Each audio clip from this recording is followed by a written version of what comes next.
আরে ঠাকুরপো কি করছো? আরে বৌদি, আরে কি করতেছো কেন? আরে ছাড়ো।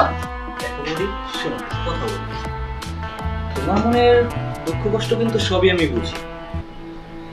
আজ কতদিন হয়ে গেল, দাদা কত হয়ে গেছে, পড়া করে চলে গেছে। তোমার একটা চাহিদা তাই না বৌদি? তোমার তো মন চাইছে। দেখো ঠাকুরপো, আমি কিন্তু তোমার বড় বৌদি হই, কথাবার্তা ঠিক করে বলো। আরে বৌদি রাখো তো। দেখো বৌদি, একটা কথা আছে না, মেয়েদের বুক ফাটে তো মুখ ফোটে না। আর তুমি কি চাও না চাও সেটা তো ভালো করেই জানো।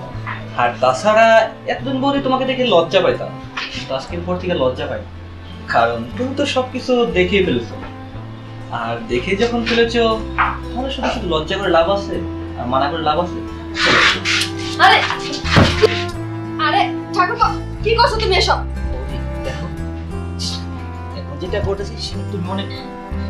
ঠাকুরপো কি করতেছো তুমি? আরে বৌদি দেখো, তুমি অনেক মজা পাইবা।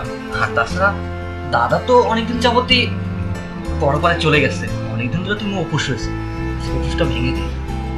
ঠাকুরপো, ঠাকুরপো কেউ দেখে ফেলবে, সরো আমারে। বৌদি কেউ দেখবে না।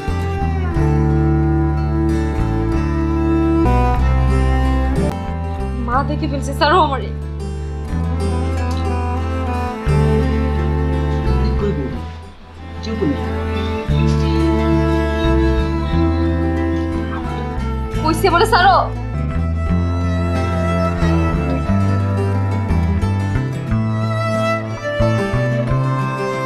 বৌদি দেখো,